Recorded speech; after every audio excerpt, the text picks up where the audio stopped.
Hey guys, I hope you are all doing well. Welcome to my channel Beloved Academy.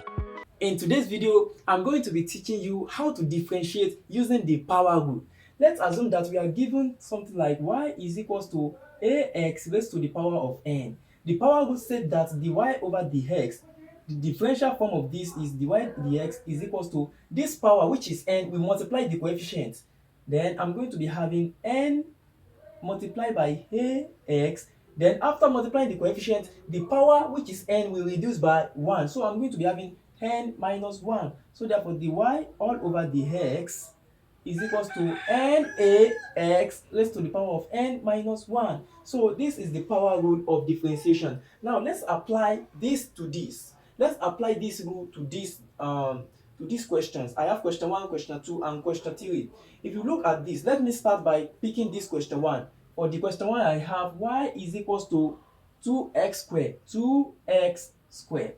Now, if I want to use the power rule as I have here to differentiate this, don't forget that these 2 represent this n, and 2 represent the coefficient, and x is this x. So therefore, using this rule, I'm going to be having the y all over the x is equals to these 2 multiplied by the coefficient, as I have here, n multiplied by a. So I'm going to be having 2 multiplied by 2x, and then this power, which is 2, will reduce by 1. So I'm going to be having 2 minus 1. So I'm going to be having the x is equals to 4x. 2 minus 1 is 1. So I don't need this one. 2x raised to the power of 1 is also x. So 4x, the y dx is equals to 4x. So the differential form of this, which is this, differential form of this, let me write it there, the y over the x is equals to 4x.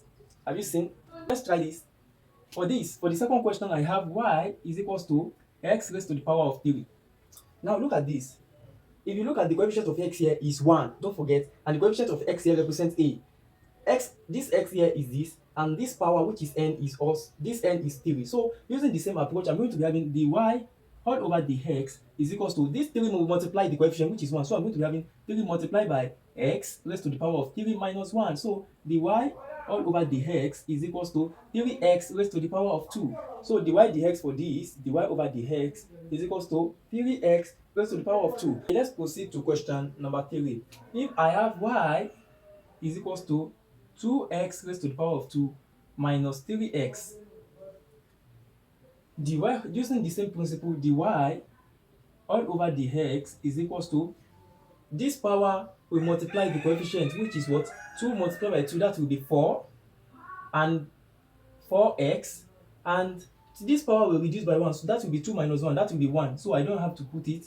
For this one, I have minus like that, and this power of x, which is 1, will multiply the coefficient, which is 3, that is 3 times 1, that will be 3, and this x will reduce by, the power of x will reduce by what? 1. I will have 1 minus 1, that will be 0. So I'm going to be having the y all over the x is equals to 4x minus x raised to the power of 0 is 1. So I'm going to be having 3 multiplied by 1, that is 3. So I'm going to be having, for the differentiation of this, the y all over the x is equals to 4x minus 3. So the differential form of this is this. Therefore, that is how to solve differential equation using the power rule.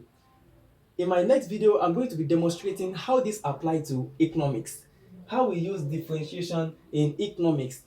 On this channel, you will find information, concepts explanation, tutorials video with detailed explanation that will assist you in gaining more knowledge and insight. In addition, our channel features past question, solution to questions you are likely to encounter in exam, solution to all past questions. Please kindly subscribe. All questions are solved with simplicity.